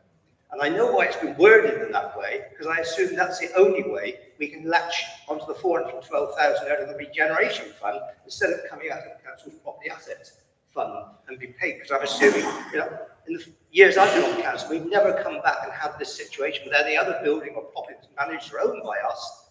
These things have been managed through the normal corporate property portfolio. So again, like everybody else, I'm deeply concerned that we get this right. You know, bear in mind, next year you're going to be making £4 million worth of cuts in the midterm financial strategy. So you're going to turn around to the electors and then say, by the way, we've got 2.5 to 3 million to spend on a new headquarters in a couple of years' time for a council that doesn't exist, for a council that hasn't been elected, for a council that might not come into force at that time, and then might decide, whatever its boundaries, which is the big question, that it might not headquarter itself in the centre of Exeter. It might decide a nice shed in Marsh Barton, as East Devon have got on their place at Honiton, might be more suitable than having a prestigious office block in the middle of a city centre. There are so many ifs and buts with this, that this is public money in effect we are spending. And are we making a responsible decision in this rushed period to solve some situation that is not of us as councillors are making? We should have been involved in the process. We should have had report backs. We should not find ourselves here at the 11th hour making a decision on this matter. As I say, I cannot support the recommendation as it is. I believe we have to take a more considered approach to this and take time to come to the right decision. And it would help once we know what the direction of the unitary authorities are. Are there going to be 1, 2, 3, 4, 5? How many of them? They are the people who will be making the decision. They're elected in May 27. I don't think it's our job to prejudge. We have a building, we're working in it. Unless we're going to go in with metal hats on in the future, let's stick with that for the time being. Thank you. Councillor Wood, then Councillor Wettenbull. Thank you, Lord Mayor. I think it's kind of, there's been a lot of discussion which has gone into all sorts of different directions, but thankfully, Councillor Knott helped us to zero down on what we're actually here to decide. I have to agree that the background and the timetable could do with a bit of exploration, but I'm not 100% happy with the way that this is rolled out, but we are where we are, as they say. And tonight, we are looking at a compensation we are legally required to pay. That's black and white. If we don't do it, we lose control of our own asset. The courts can award against us a 20-year lease, a whatever. The legal company that's, the law firm that's in there at the moment, going to a court, negotiating for a good result. I'd rather not go down that road. We have agreed previously that the Civic Centre isn't fit for purpose. At the time, we looked at the Guildhall Centre. Things have moved on since then, and the needs of the council that will supersede us exceeds what could be fitted into the Guildhall Centre. We all accept that. When we looked at that, it was a different time, a different age, and we had different needs. And we have a responsibility to help the council that supersedes us to deliver, to survive. If, and I don't think it's a huge if, when our proposal for unitary is accepted, there's a heck of a lot of work that the new council has to do. What we're doing is just helping them to have a decent base to do it from. But getting back to the point, legally required compensation we have to pay, or we lose control of that building. Now, a lot of the papers that we've seen tonight didn't kind of focus on that, but they focused on actually a key point, which is that we do need a new base. This could be it. And we looked at how it's feasible to make this happen, as we had tasked our officers to do. Find us a new home. That's what we tasked them to do. We were targeting the Guildhall Centre when we said it. Things have changed. We're now looking at this. This could work. If we don't pay this compensation, that opportunity is off the table.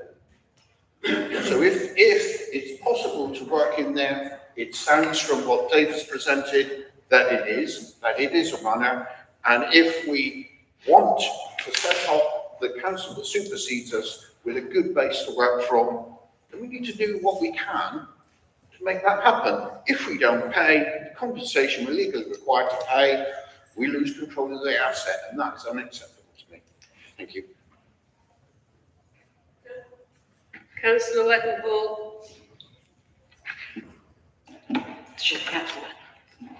Thank you, Lord Mayor. I think I join all the people who said they feel completely uncomfortable about making a decision on the basis of this. I'm also quite confused now because we are being clearly asked to make, there are 2 recommendations in this report. So what Councillor Knott said didn't, as Councillor Wood said, get us back to the focus. He incorrectly said that's all we're being asked to do tonight, and we can all see in black and white in the director's report, not the presentation one, the first one we got. There are two requests. One is to approve the move to Senate House. So it's kind of almost a procedural question about what we're going to do about that if we're going to vote on this as it is. And I think the issue about if the worst happens, a very good question by Councillor Harding, what happens if we just do nothing and the tenants go off and get, a better value rent? I think that's small beer compared to the huge risks we're undertaking in going into this. And I just think it's absolute nonsense to say we should be providing a firm base for the new unitary. They will want to do their own thing. And I think it would be very useful to have a timetable to say the people who become the sort of workers for the shadow unitary, when will they start looking at their properties? You know, when will they start looking for where they might be? And I think people will start looking, you know, from the coming spring. And finally, there's the white elephant no one's mentioned, County Hall. This is the most magnificent council building in Exeter already, right? Now, that will either be the HQ for the Exeter area unitary, or it will be put up for development, one or the other. But it's just sitting there with everything that's needed, except possibly the customer service centre. Except that might be different. But, you know, that is another mix in the room. There are other alternatives, not just that. So I certainly can't be supporting these recommendations, and it would be helpful if we could clarify if we are being asked to vote, as the report says, on both the money for the paying the you know, sorting out the tenancy, and we are being asked to vote to support a move to Senate House. I'm not quite sure where we are on that. Thank you. Councillor Kevin Mitchell, then Councillor Holland. Thank you, Lord Mayor. I agree with a lot of the comments that have come forward already this evening about how this has come forward, but we are where we are.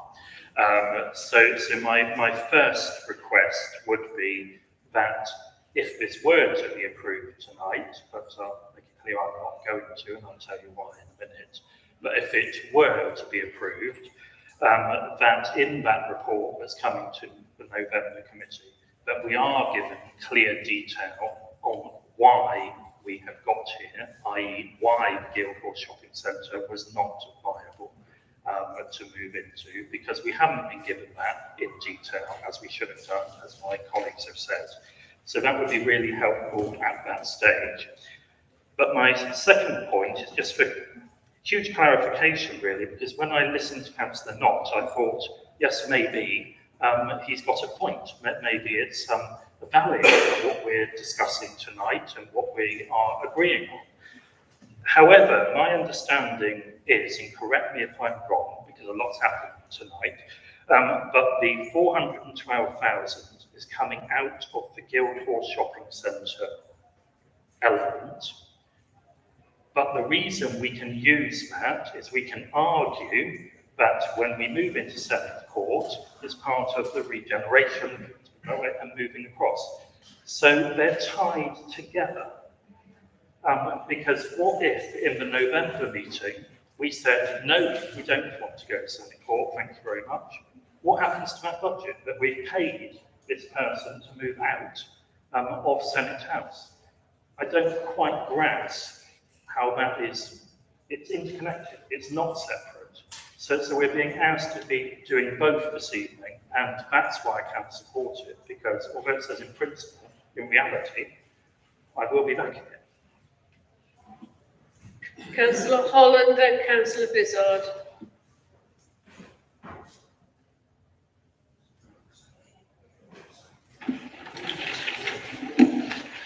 Thank you, Lord Mayor. I don't have a monopoly on good ideas, but I do trust the judgment of some of our officers. And in particular, I trust the judgment of our Director of Finance, Dave Hodgson. I've known him now for almost 12 years, and I believe he's given us good advice over the years.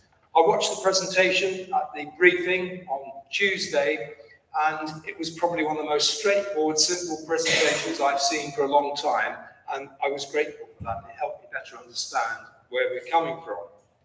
What I would like to say is, and it's been muted today already, the Twin Towers, that's what I call the civic centres, where we are at the moment. It's tired, it's dated, it's expensive, it's cold in the winter, it's hot in the summer, and the lifts are knackered. And really, it needs a lot of money spending on it. If we don't take this opportunity to move to the Senate, then those costs are going to roll on, whether we talk about them in October, November, or next May. And for that reason, I really would like to support the two motions that have been put before us today. Agree in principle. I think you all agree that the Civic Centre is not the best place for us to run our council from. Well, I hope you do. I do have a couple of reservations. The first one is that when we have local government reorganisation, and it will come. It's going to come whether we like it or not. The new site at the Senate would be too small for a Greater Devon project, which is something that's been mooted. We wouldn't all squeeze in there, that's for sure. If it went the other way and we became a town council, it'd be way too big. But it is a very good building, and I don't believe we would have trouble letting it or our successors. And finally, I'd say I think it's an exciting opportunity. I've been on the council now for the best part of 12 years, and I really think this is a new chapter in the life of Exeter. And it's an opportunity for us to sell ourselves when we go forward to hopefully get our Greater Exeter plan. I was behind that. We know that it's future-proofed. It will take all the people that we need. We were told on Tuesday that there will be a meeting room that you can have 70 people come to perhaps go to a licensing meeting, to perhaps go to a planning meeting. And it's something that I hope my colleagues today you will support. Thank you, Lord Mayor. Councillor Vizard, then Councillor Moore. Thank you very much, Lord Mayor. So I'll start by saying that I do understand the concerns that have been expressed. I think we've all had them, so they're valid, and I won't repeat them, but I think they are things to learn from. But you know, where it's been said, we are where we are. So where are we?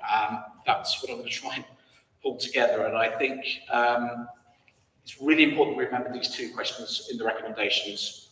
These 2 points in the recommendations are linked. So if we do not agree in principle for an office move to the Senate Court, then there's clearly no point in voting for this evening, because it would be £412,000 we wouldn't otherwise need to spend. So there's a question of whether we think it's the right principle. I think we've heard that a council building will be needed in Exeter, whether it's an Exeter unitary or another type of unitary. I'm not sure why there wouldn't need to be one. So I think any risk of that is relatively low. However, in the event that the Senate House does not become a building for a council, then by the investment that we would potentially be taking forward, we would have an improved or sellable or rentable asset as a result. So there is that cushion. And as I say, I think that risk seems to me to be relatively low. There's risk on both sides here. Clearly, if we don't make a decision now, we will have a sitting tenant on a long-term lease of some length or other. And if we don't have a clean break, we are likely to lose the opportunity to secure this building for our needs. And I think that is a risk. So there's a risk also that we make the payments and therefore lose also the rental income that comes with it, because the tenant moves out, and then decide after we've seen the feasibility study that we don't want to pursue it. Again, I think this, given all of the explanation reports, is why that report is really important tonight, and why it's not just a decision about the money, although it is, it's all linked, as has been said. So there's a risk if we don't, sorry, lost my train. So the Guildhall, I was going to say on that, appears now to be a non-starter. I agree we need the information to come forward, but I think the answer essentially has been given on that tonight. It's simply not big enough. So that I think is what is the takeaway there. That's not an option. So if we, on the other risk side, if we don't go ahead with this evening, we don't agree with this motion, we have the risk of losing our control of our assets. We may lose the opportunity to secure the Senate as our base. We would lose the opportunity to reduce our running costs, which has been presented very clearly in the report, and the opportunity to lower our carbon emissions pretty quickly after we move to the Senate, as well as a real opportunity to create a net zero building as our base, as our centre. I think that's an exciting prospect. So there's risk on both sides, but I think given the whole report, we've seen all the factors that we've looked at as to the benefits of that, then I think my view on the recommendation 2.1 is that the proposed office moves, we should approve in principle the proposed office move to Senate Court. And for that reason, we would then need to spend the money for the compensation in order to move forward on that. It's a difficult one, but I think that's the position we're at overall, not lowering the reasonable concerns that have been raised, but I think we have to look at the bigger picture, as has also been said by Councillor Holland as well, and the opportunity this creates. So that's my take on where we're at. Thank you. Councillor Moore, then Councillor. Thank you. It's very interesting to hear everyone's views, so thank you for that. And I particularly agree with Councillor Mitchell about the connection between the two, and particularly because it rests on that point. Councillor Moore again, I'm getting people at the back who can't hear you. Sorry to interrupt. It particularly rests on the point it's connected to the use of the Guildhall funds for regeneration monies. So the report as well, we don't know, is when it comes back in November, there'll be further unspecified funds, and we don't know how much that will be or where those funds will be coming from. And we haven't been presented with a range of options, including continuing with the tenancy. In the report, we've only been presented with one option. And I do want to stress a couple of things that haven't been discussed so far. Senate Court is a commercial building that was bought by the council using a loan in order to generate income so that we could invest in frontline services.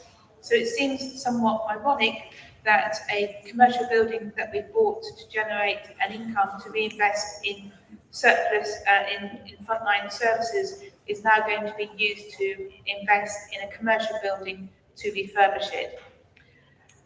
And we are going to have our council staff team, and I must give thanks to them for putting up with the state of the Civic Centre. They're not going to benefit from this building because the council won't exist by the time it moves into it. So we will have to limp along, and we really ought to know, and we really ought to see in the capital budget exactly how much the costs will be. And one of the other things that hasn't been spoken about, and which is why I'm very interested, like my colleagues in the Guildhall, is there is an assumption that's been made that the council needs to be all on one site. And we already have split sites about Belle Isle and Oakwood House. And I do feel that it's really important that we are very visible and accessible by our community and residents we are here to serve. And the Guildhall does have that benefit because there are millions of visitors coming to Exeter. It's easy for residents to get to, and getting to Senate House is much more tricky if you're coming in the bus and you get off the bus, or you might be using a wheelchair or whatever. It's much harder to get to that point than it is to get somewhere in the city centre. So I'm really concerned that we're also using this surplus money for this refurbishment, and that we're giving up opportunities for other regeneration opportunities in the city centre, such as our parks and gardens or our city wall, or, for example, refurbishment of Musgrave House, which could be used for temporary homeless accommodation, because that's now a city centre asset that is lying empty whilst people lie on the street. Councillor Parkhouse. After Councillor, I've seen no other speakers. Councillor Wright would wish to speak then. Thank you, Lord Mayor. There's a couple of points I want to raise. The first is really emphasising that two really important words in the first recommendation, which is in principle. The second point is I've looked now back at the October 15th, 2024 meeting, like the resolution and the recommendation. So this was a executive meeting. The part we were voting on was relocation of council services based in the Civic Centre. A few people have mentioned tonight that we were voting about whether that was moving to the Guildhall. That was not correct. The resolution of that meeting reads, resolve that the executive agree for officers to proceed with detailed plans and costings for the enhancement of a number of council-owned sites in order to relocate staff currently based at the Civic Centre. no mention of the Guildhall there. Then the recommendation is that the council approve a budget of up to £100,000 to develop full designs and costings for the project, funded from the ring fence surplus funds from the shopping centre. Again, no mention of the Guildhall. So actually, although that might have been the direction that officers at the time were thinking that they were going down, the recommendation and the resolution that was agreed by executive and agreed at council was not that. So I just wanted to clarify that, because I feel like although it might have been in reports and in presentations, that's not what was legally agreed by the council. Thank you. Councillor Wright.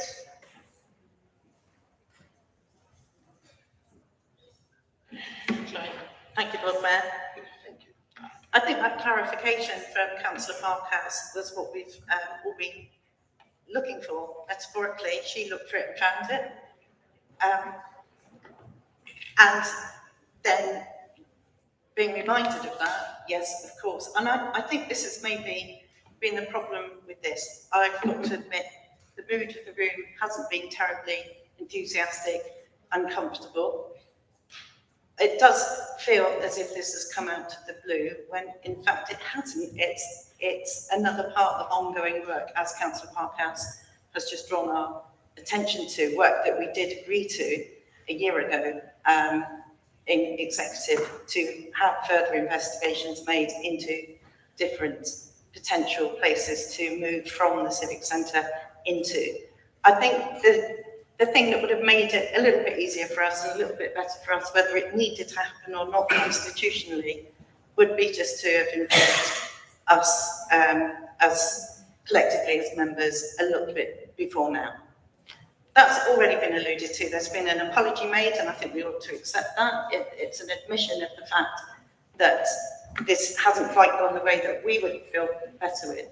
And I think it's the thing that happens when you're involved in a project yourself and you're off and running with it, and you know all the detail of it, you know the ins and outs, you know all the legal aspects of it.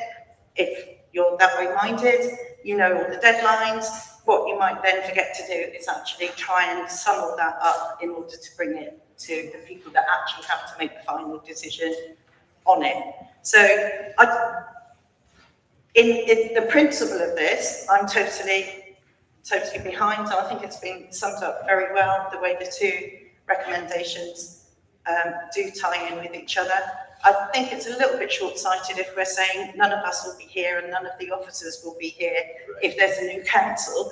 Yes, maybe none of us will be here. Some of us might in a different setting, but it's unlikely that all the officers will just disappear, because you will still need officers to run services that come here. So I don't think it's a case that all of a sudden everybody will cease to exist in 2 years' time. And we do need to move out of the civic centre for all the reasons that have been said, and as we've been reminded that we agreed on a year ago. I would have liked to have seen the report come back. We've had an apology about that, about the Guildhall, and would have liked us all to have just had a little bit. We're starting a feasibility study into this. This is what's happening with the lease. That hasn't happened, and I'm personally now, yeah, I'm comfortable with that. I can see how this has happened. So I'm putting my personal disgruntlement to one side, of feeling a little bit miffed that I didn't know about it all a little bit earlier, and I'm more important than I actually am. I'm putting that to one side. What we're being asked to do, what we're being asked to do complies with our legal obligation, and also something that we agreed to do a year ago, which is to carry on with the feasibility study. So I'm totally in support. Thank you, Lord Mayor. Is that Councillor Fole wishing to speak? Thank you, Lord Mayor. I'm reluctantly supporting the proposed move to the Senate Court and the prospect of paying 412,000. I need to say that I felt the initial report was woolly and it raised more questions than it answered. I would like to assure Councillor Fulham that this was not a political decision on this side of the House, the Guildhall, and it's something I felt has been introduced with rather indecent haste. I'd like to thank Councillor Knott for a really helpful, for all of us, explanation from your own experience. And that helped me to say reluctantly support the payment of 412,000, although the phrase being held over a barrel resonated with me as well. Thank you, Lord Mayor. Thank you.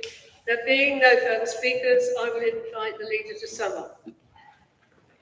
Thank you, Lord Mayor. Please forgive me, as I've missed the dinner, I'm going to make a good meal of this. This is a serious matter, and I will be prepared to stay here as long as it's necessary to deal with it. First of all, Councillor Fulham, I'll answer your question. There is no Senate gate here, all right? No questions to look on who done what, is anything done behind closed doors. I think Councillor Parkhouse, and thank goodness, and I think your pupils will be taught well, Councillor Parkhouse, deal with the facts. And the facts are quite clear on what Councillor Parkhouse told us. The 100,000 that was set back for the feasibility, my understanding wasn't spent. And I understand it was used, or is being used, under delegated authority of the director. Okay? I think let's get all these things, because what we're doing is, and I get the feeling that a number of members in the room feel the suddenness of all of this and upset. But you know what? We're politicians running a council. We have to make decisions, and this is an important decision. And whilst we're desperately looking for a reason to justify our position on why we should justify and say to people why we would vote against this, and which I've got to make a political point. You know, it worries me that there is no vision coming from some of our friends on the other side of the House. And it worries me also that it could be potentially leading a future unitary authority, and that worries me even more, to be quite honest, if they can't see a bit of a vision here. So, okay, let's all make ourselves happy tonight and go on and say, and let's vote against this. That would be, oh, thank goodness for that. I haven't had to make a decision. Isn't that good? So what's the consequences of that? The tenant with the right to extend that lease for a number of years, and for us to have a £7.7 million investment with only getting £165,000 of rent, all right? Don't very much if that covers the repayment, with the lack of the opportunity to rent out the other floors, okay? Because we've not managed that in the Civic at the moment. So that's our situation. That's where we would be. Oh, that's all right, we'll deal with that. We never knew about that. Let's turn a blind eye to that. Let's ignore it. It's quite clear that when we talked about the Guildhall City Centre, and that people were saying that, we gave the options to the directors, as indeed Councillor Parkhouse has said. Councillor Fulham, you mentioned the fact things have changed. A unitary authority has changed. And we all have an ambition for Exeter and how we want to work with the 49 parishes and town councils around us. We need a modern centre in the city of Exeter. And all those issues, Councillor Moore, you raised about accessibility, that was a good point, and all that will be sorted, hopefully, and assessed. But I'll tell you what, it's a lot better than making your way to County Hall, I would suggest. A lot better. A building which is, I think it's a listed building of some description. I wouldn't want to see the fuel costs of all of that. Absolute madness for a unitary authority of the scale that we're providing. And also, I feel sure there's a number of issues about County Hall, of when assets will be, and this is what the officers will be involved in. When the assets are divvied up, for want of a better expression, I certainly know my good friend in Plymouth has his eyes on a proportion of that sale. So that's quite a difficult issue. We don't need to be it. It's not appropriate. It would be the wrong political signal for Exeter to say a modern new unitary council for the future being stuck out there. So I think it makes sense, Senate Court. And so if we didn't go to Senate Court, as I said, so we're going to carry on renting it, we feel a lot better there. All right, we're going to keep this going for a few years. Well, I think I'm going to ask Chief Executive, what was the bills for doing the lifts over the last 3 or 4 years? All right? I like getting me steps in, but not every day. You know, when the lifts are out of action and the cost. It is a building. It is a building which has got asbestos in. It is a building which is not appropriate, not necessary. We've been given the cost. And if you were just to look at one factor alone, £603,000 to keep that place going, as opposed to a saving of £280,000 a year, less the rent, less the cost that Dave Hodgson has said. Councillor Hughes, we're going to turn that over in 2 to 3 years. It makes eminent sense. It really does. That alone tells you there's a business case for it. It is not sensible to say we're going to stay in the Civic Centre and we want to invest in that. And I'll tell you one of the main reasons, because I know there's a lack of vision and ambition over there, and you will say, oh, well, it's not. We still have the vision and ambition to bring housing, rentable housing into the city centre, and also to try to redevelop City Point. And that would be an integral part to have housing in the city centre. And that is being our vision, and that is what we want to deliver for Exeter. And that will be very important. A capital receipt, hopefully, which will Dave Hodgson would desperately want to do all these other things. Okay, so let's take that view. Let's say we don't get our way on a unitary, all right?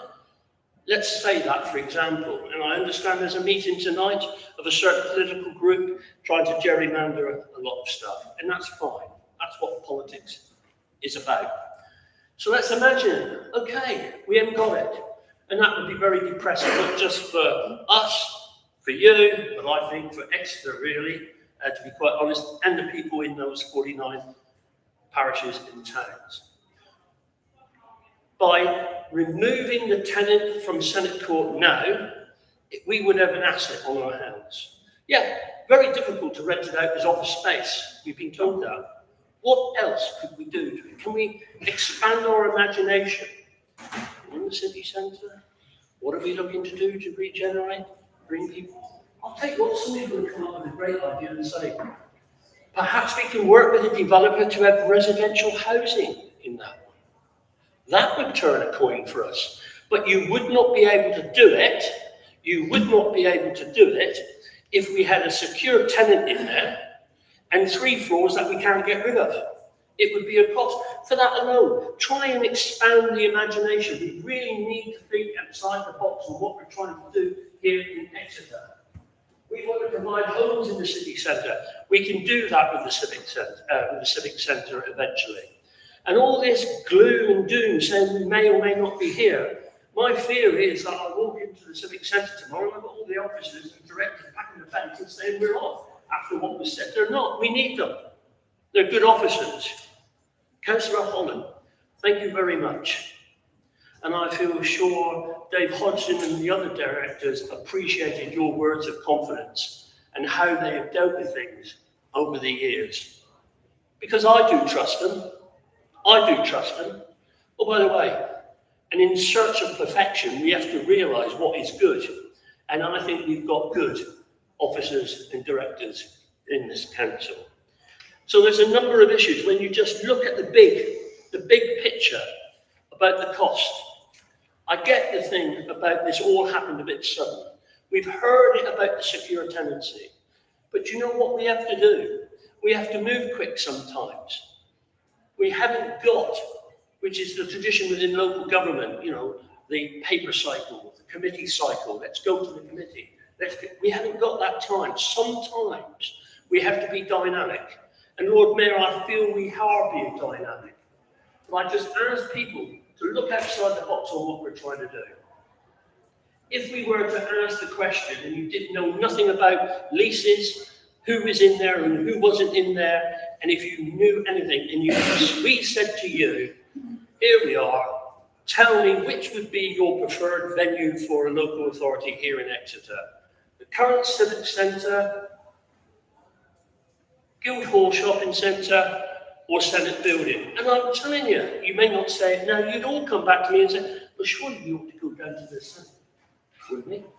And people are saying that we're using an asset that we have for commercial stuff. Yes, we are. But don't forget, we're releasing an asset. We're releasing an asset, the Civic Centre, for housing, for goodness sake, which is exactly what we want to do. Come on, have a bit of vision is what I'm saying to you. Think outside the box. The officers have put the case together there. And the most important one, and I get it, the most important one is we've had some information about the account, but obviously when they gave us the slide on there, which told you about the cost benefit, and it's only taken 10 years, and actually a developer bringing a proposal such as this would have gone longer than 10 years, because you don't move just for 10 years. We've been stuck there since 1972, 73. Some of us can remember when it was first built. It's no longer appropriate. We need to move on. We want to be a dynamic, foregoing city in the future. Come on, let's get with the programme. Let's see it. Let's give some confidence to people that we're going to be an expanding city that wants sustainable growth. We want to do things for our children. We want to do things for the resident. We need a proper venue for it. I honestly believe the officers are helping in that. It's been pointed out, and I will end now, because I'm getting hungry. I will end up now, Lord Mayor, by saying, it is quite clear, Councillor Wentenhill, you're not being asked to make that decision now. It is in principle. And we will be discussing layouts and everything else like that. And should we or shouldn't we be going in November? Okay? We will be doing that. So I'm really pleading with you. Have a little bit of vision. Don't demonstrate because you just said you were against it, you're going to be against it. Think outside the box. Think to the future. Life is not coming to an end in 2028 here in this city. We have to go forward. And for them that may end up running it, you need to have a vision. You need to have a thought of what you're going to say to the people in Exeter on what we're going to offer them. For goodness sake. Okay, it hasn't been done, or people say that. We've been up against it. I think we've reached the right decision. The officers have advised us. I'm hoping we can support both recommendations. Thank you, Lord Mayor.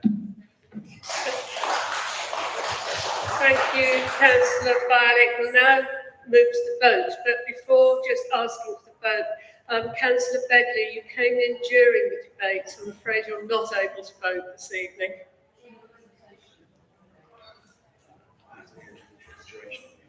It has to be, I'm advised, for the duration of the item. So can I see all those in favour of the recommendations?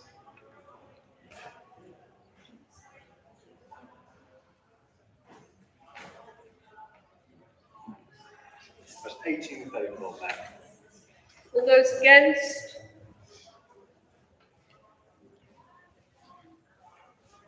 That's 10 against, Lord Mayor. Any abstentions? 2 abstentions, Lord Mayor. So those recommendations have been carried. Thank you very much. Brings meeting to close. Thank you very much. Can I get your dinner?